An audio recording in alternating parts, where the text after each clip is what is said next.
Commerce. If you are preparing for UGC NET Commerce, this video is very helpful for you.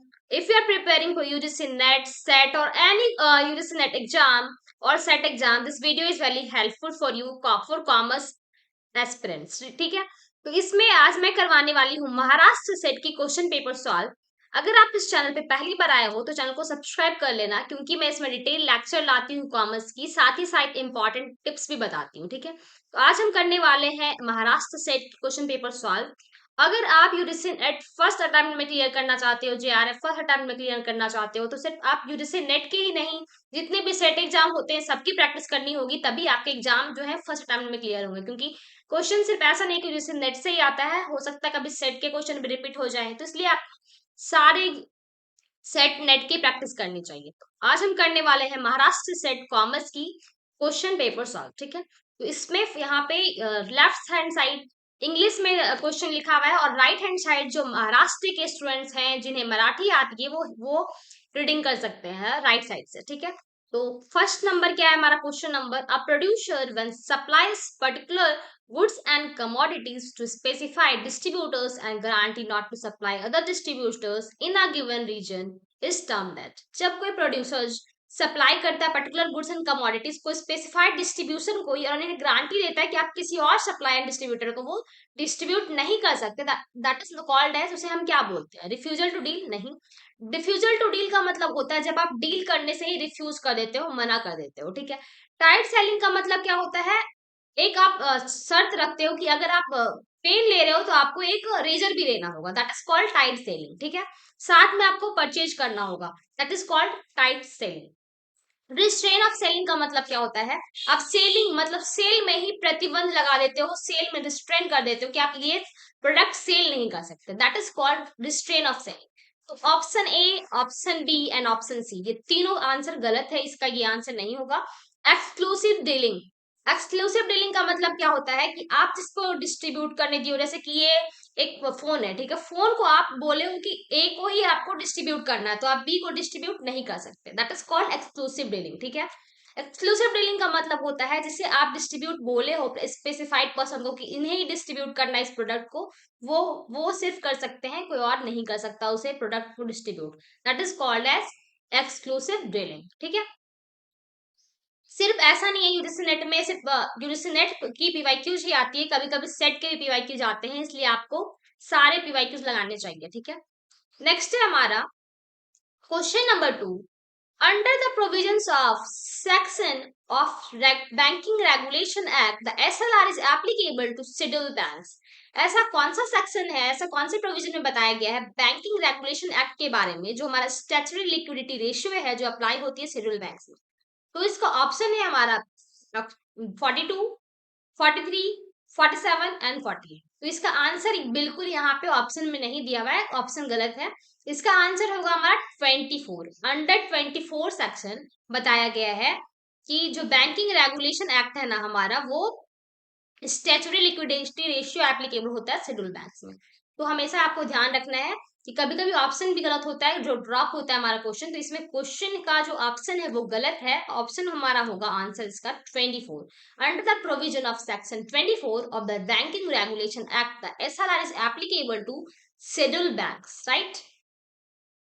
Third क्या है हमारा question, which of the following is applicable for inter state sale. तो option क्या है हमारा, central GST, state GST, integrated GST and sales state value added tax. तो central GST कब होता है, जब हमारे सेंट्रल लेवल पे जब हम टैक्स लगाते हैं, that is known as central GST. जब स्टेट में लगा रहे हैं, जैसे कि झारखंड में जब टैक्स लग रहा है, that is known as state GST. जब आप इंटीग्रेटेड मतलब इंटर स्टेट में लगा रहे हो, जैसे कि झारखंड टू बिहार लगा रहे हो जब जीएसटी, दो अलग अलग स्टेट है, इंटर स्टेट आप जीएसटी लगाते हो, that is known as integrated GST और आईजीएसटी। तो इसका ऑप्शन क्या होगा, ऑप्शन करेक्ट आंसर है हमारा सी, इंटीग्रेटेड जीएसटी। ठीक है, आई होप आपको समझ आ रहा होगा। नेक्स्ट है हमारा question number 4, under the constitution finance commission, कौन से कॉन्स्टिट्यूशन में बताया गया फाइनेंस कमीशन के बारे में। एक्स में बताया गया, x statement, it is constituted every 5th year. कि हर 5वें साल में कंस्टिट्यूट बनाया जाता है। कंस्टिट्यूट का मतलब क्या होता है? बनाया जाता है। वाई क्या है statement? It can be constituted when president considers necessary. कब किया जाता है कंस्टिट्यूट? जब प्रेसिडेंट के अकॉर्डिंग वो नेसेसरी है, इंपॉर्टेंट है, तभी वो बनाया जाता है फाइनेंस कमीशन। तो इसका ऑप्शन क्या होगा? करेक्ट आंसर क्या होगा हमारा? सी, बोथ आर करेक्ट। हमारा एक्स भी करेक्ट स्टेटमेंट है और वाई भी। फैब्री 5th ईयर में जो है फाइनेंस कमीशन कंस्टिट्यूट किया जाता है, और जब तक प्रेसिडेंट को ना लगे कि ये नेसेसरी नहीं है तब तक ये बनाया नहीं जाता। जब प्रेसिडेंट को लगता है या it is very necessary to constitute finance commission, then it is constituted, right? Then it is constituted. So correct answer क्या होगा हमारा? X and Y both are correct. ठीक है। क्वेश्चन नंबर 5, जो ये क्वेश्चन जो है ना, ये काफी बार रिपीट हुआ है, बहुत बार, मतलब यूजीसी नेट में भी बहुत बार आया है ये क्वेश्चन, फिर सेट में भी आता है। तो ये क्वेश्चन तो बिल्कुल आपको देख के जाना है। ग्रुप ए है हमारा मर्सेंटलिज्म, बी है हमारा theory of absolute cost advantage, C है हमारा comparative cost advantage theory, and D है हमारा फैक्टर इंडोमेंट थ्योरी। इनके जो ऑथर हैं वो बताना है। तो मर्सेंटलिस्ट थ्योरी में क्या बताया गया था? जितना ज्यादा आप एक्सपोर्ट करोगे, एक्सपोर्ट पे ज्यादा फोकस किया गया था, और डिस्करेज करना किया गया था इंपोर्ट पे। ठीक है। एक्सपोर्ट पे ज्यादा फोकस करना है, गोल्ड एंड सिल्वर को प्रमोट करना है, एक्सपोर्ट करना है, उस पे ज्यादा फोकस किया गया था मर्सेंटलिस्ट थ्योरी में। ठीक है। Theory of absolute cost advantage theory, इसको लर्न करने के लिए आप सिंपल वे में याद कर सकते हो, A for absolute and A for Adam Smith. तो इसकी जो बी की क्या होगी? ऑप्शन बी की 3। बी की 3 सी में और डी में, दो में है, तो दो तो ऐसे ही एलिमिनेट हो गया। ठीक है। ए भी तो नहीं होगा। कंपैरेटिव कॉस्ट एडवांटेज थ्योरी जो हमें बताती है कि कंपेयर करके जो हमारे लिए बेस्ट है उसे हमें प्रोडक्शन करना है। तो कौन सा होगा हमारा? इसे किसने दिया था? डेविड रिकार्डो ने। तो सी का 2 होगा, बी का 3rd एंड सी का 2 किसमें है? ऑप्शन डी में है। एक ही ऑप्शन है हमारा, ऑप्शन डी। तो मर्सेंटलिज्म थ्योरी बताती है कि मेंटेन करना है हमें favourable balance of payment. Theory of absolute cost advantage theory बताती है जो हमारे लिए एब्सोल्यूट है, जिसका कॉस्ट एडवांटेज मिलेगा, उसे प्रोडक्शन करना है हमें। और इस थ्योरी को किसने दिया है? एडम स्मिथ ने। A for absolute advantage, A for Adam Smith. ठीक है। कंपैरेटिव कॉस्ट एडवांटेज थ्योरी जो बताई थी, जिसमें ज्यादा हमें कॉस्ट में दोनों में कंपेयर करना है, जिसमें ज्यादा हमें एडवांटेज मिलेगी उसी को हमें प्रोडक्शन करना है, that is comparative cost advantage theory. जो किसने दिया है? डेविड रिकार्डो ने। ऑप्शन 2। फैक्टर एंडोमेंट थ्योरी में क्या बताया गया था? जिसमें हमें labour intensive theory, labour intensive के बारे में बताया गया था, 2 फैक्टर थ्योरी। जो हमारे पास इंटेंसिव है, जो हमारे पास ज्यादा है, उसे हमें एक्सपोर्ट करना है, और जो हमारे पास स्कार्स है उसे हमें इंपोर्ट करना है, that is known age factor endowment theory, right? So option D is absolutely correct. 6th question क्या है हमारा? विच theory postulates that country will export those goods that make intensive use of factors that are locally abundant, while while import goods that make use of factors that are locally scarce। मतलब क्या है इसका, इस line का? जो ऐसे goods जो हमारे पास इंटेंसिव है, जो हमारे पास बहुत है, एवेंडेंट है, उसे हमें एक्सपोर्ट करना है उस गुड्स को। और जो हमारे पास स्कार्स है, ऐसे गुड्स जो हमारे पास स्कार्स है, जो लिमिटेड है हमारे पास, उसे इंपोर्ट करवाना है, उसे बाहर से मंगवाना है। इस थ्योरी का नाम क्या है हमारा? Product life cycle theory? No. Heckscher Ohlin theory, theory of comparative cost advantage theory, और theory of absolute cost advantage theory. तो प्रोडक्ट लाइफ साइकिल थ्योरी में क्या था? 5 स्टेज थी। इंट्रोडक्शन, फिर क्या होता है हमारा? Growth, maturity, decline. तो ये तो इसमें होगा नहीं। हेक्सर-ओवलिन थ्योरी में क्या बताया गया था? दो फैक्टर थ्योरी होती है, 2 फैक्टर थ्योरी, जिसमें क्या बताया गया था? एक्सपोर्ट उस गुड्स को करना है जो हमारे पास एवेंडेंट हो, हमारे पास बहुत ज्यादा हो, इंटेंसिव हो, उसे हमें एक्सपोर्ट करना है। और जो हमारे पास स्कार्स हैं, जो हमारे पास लिमिटेड प्रोडक्ट हैं, जो हमारे पास कुछ ऐसे लिमिटेड प्रोडक्ट्स हैं, उसे हमें इंपोर्ट करना है। तो ये किस थ्योरी में बताया गया है? Heckscher Ohlin theory. तो इसका करेक्ट आंसर क्या होगा? 6 का B. Theory of comparative cost advantage theory में क्या बताया गया था? जो दो आपके पास गुड्स हैं, ठीक है, जिसमें आपको ज्यादा एडवांटेज मिल रही है, उसे ही आप प्रोडक्शन करोगे। Theory of absolute cost advantage, जो जिसमें ज्यादा प्रोडक्शन, इसमें क्या करना था? कंपेयर करना था, इसमें जिसमें ज्यादा बेनिफिट्स मिलेगी उसे हम प्रोडक्शन करेंगे, ये बताया गया। ठीक है।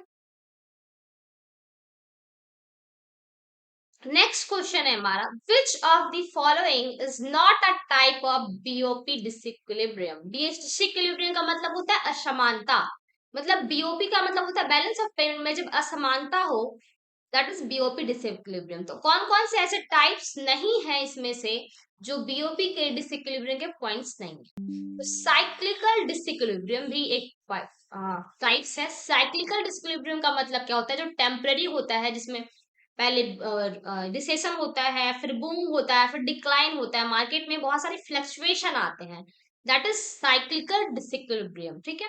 सेकुलर डिसइक्विलिब्रियम का मतलब क्या होता है, जो परसिस्टेंट हो, जो परमानेंट डिसइक्विलिब्रियम है, वो जो बहुत लॉन्ग टाइम से चली आ रही है डिसइक्विलिब्रियम, जिसमें असमानता जो है वो, दैट इज सेकुलर डिसइक्विलिब्रियम। ठीक है। स्ट्रक्चरल जो नेम से सजेस्ट हो रहा है, स्ट्रक्चरल का मतलब होता है स्ट्रक्चरल डिसइक्विलिब्रियम, वो डिसइक्विलिब्रियम जो हमारे काफी टाइम से, लॉन्ग टाइम हो, परसिस्टेंट हो, साथ ही साथ परमानेंट भी बोल सकते हैं, जो बहुत टाइम से चली आ रही है, दैट इज स्ट्रक्चरल डिसइक्विलिब्रियम। ठीक है। डी क्या है हमारा, डेमोग्राफिक डिसइक्विलिब्रियम। ऐसे कोई डिसइक्विलिब्रियम नहीं है, तो इसका हमारा करेक्ट आंसर क्या होगा, option number D, that is demographic disequilibrium. Demographic का मतलब होता है जो पॉपुलेशन से रिलेटेड होता है, तो ऐसे कोई डिसइक्विलिब्रियम के बारे में हमने नहीं पढ़ा है, तो करेक्ट आंसर क्या होगा, डेमोग्राफिक डिसइक्विलिब्रियम। ठीक है। ये तीनों जो टाइप्स दिए हुए हैं ये ऑलरेडी, ये होते हैं टाइप डिसइक्विलिब्रियम के। साइक्लिकल जो फ्लक्चुएशन आती है मार्केट में, सेकुलर का मतलब जो होता है लॉन्ग टर्म के लिए जो होती है, परसिस्टेंट होती है, that is secular disequilibrium. Structural का मतलब होता है जो स्ट्रक्चर होता है, जो परमानेंट डिसइक्विलिब्रियम होते हैं वो होते हैं हमारे स्ट्रक्चरल डिसइक्विलिब्रियम। ठीक है। नेक्स्ट क्वेश्चन है हमारा, जो हमारा सार्क रिलेटेड है, क्वेश्चन चैप्टर 1 से। Which of the following countries was not a member of SAARC when it was established in 1985। तो मैं एक टिप्स बताती हूँ। सार्क की मेंबर कंट्रीज से आप याद कर सकते हो, एमबीबीएस पेन से मालदीव द्वीप्स, बांग्लादेश, फिर क्या था, Bhutan, S4 Sri Lanka, P4 Pakistan, A4 Afghanistan, I4 India, N4 Nepal. ठीक है। तो ये सारे हैं हमारे मालदीव्स के मेंबर नेशन। ठीक है। तो ये सारे जो है मेंबर नेशन है, बट ये जो अफगानिस्तान रिसेंटली ऐड हुआ है, इसलिए इसे मेंबर नेशन में ऐड नहीं किया गया। तो इसका करेक्ट आंसर होगा हमारा अफगानिस्तान। ठीक है। जो 1985 में मतलब स्टैब्लिश के टाइम में ये मेंबर नेशन नहीं थी, काफी दिन बाद ये अफगानिस्तान ऐड हुआ है, इसलिए इसे इंक्लूड नहीं किया गया अभी। नेक्स्ट क्या है हमारा, विच of the following is not a function of IMF. IMF का फंक्शन क्या था, आईएमएफ का फंक्शन था टेक्निकल एडवाइस प्रोवाइड करना, मेंबर्स को मॉनेटरी एंड फिजिकल पॉलिसी के बारे में एडवाइस देना, short term financial assistance provide करना, सॉल्व करना बैलेंस ऑफ पेमेंट की जो भी प्रॉब्लम्स थे उन्हें, फंक्शन जो भी रिजर्वेशन, रिजर्वर का मतलब होता है करेंसी से रिलेटेड जो भी प्रॉब्लम्स हैं, जो बोरो करना है अदर करेंसी को, वो सारे फंक्शंस क्या है आईएमएफ के, इंटरनेशनल मॉनेटरी फंड के। ये कोई फंक्शन नहीं है to promote private foreign investment. Private word ही से आपको समझ आना चाहिए कि प्राइवेट ऐसा कुछ भी नहीं बताया गया आईएमएफ का फंक्शन में। ये सारे तीन जो है, फाइनेंशियल असिस्टेंस प्रोवाइड करना, टेक्निकल एडवाइस प्रोवाइड करना, बोरो टू अदर कंट्रीज, ये सारे क्या है फंक्शन है आईएमएफ के, but promote private foreign investment by means of guarantees on participation in loans and other investment made by private investors. ऐसा कुछ भी नहीं है फंक्शन में प्राइवेट को प्रमोट करना या प्राइवेट इन्वेस्टर्स को प्रमोट करना, ऐसा नहीं बताया गया आईएमएफ के फंक्शन में। ठीक है। तो इसका करेक्ट आंसर होगा हमारा option D, it is not a function of IMF, international monetary fund. ठीक है। क्वेश्चन नंबर 10 है हमारा, विच of the following is not a form of non tariff barriers. Non tariff barriers क्या होता है, टैरिफ बैरियर्स और non tariff barriers. Non tariff barriers का मतलब होता है जो, हाँ, गवर्नमेंट नहीं करती, मतलब अप्लाई करती है, like quotas, licensing, voluntary export restraints, ये तीनों जो है हमारे नॉन टैरिफ बैरियर्स है। बार्गेनिंग ऐसा कोई, बार्गेनिंग हमारा बैरियर्स नहीं है। ठीक है। तो बार्गेनिंग हमारा क्या होगा, करेक्ट ऑप्शन, इसका करेक्ट आंसर क्या होगा, bargaining. Option C is the correct answer. Which of the following is not a form of non tariff barriers. Quota मतलब कि एक आपके पास लिमिटेड रिस्ट्रिक्शन है कि आप इतना ही एक्सपोर्ट करवा सकते हो, इंपोर्ट करवा सकते हो, ठीक है। लाइसेंस लेना होता है, वॉलंटरी एक्सपोर्ट रिस्ट्रिक्शन, आपको जिस प्रोडक्ट को एक्सपोर्ट करवाना है आप उसे ही एक्सपोर्ट करवा सकते हो। तो ये तीनों जो है हमारे नॉन टैरिफ बैरियर्स है। बार्गेनिंग ऐसा कोई बैरियर्स नहीं है नॉन टैरिफ बैरियर्स, इसलिए इसका करेक्ट आंसर होगा हमारा option C, that is bargaining. I hope आपको ये सेशन अच्छा लगा होगा, और अच्छी लगी हो तो वीडियो को लाइक शेयर एंड सब्सक्राइब कर देना।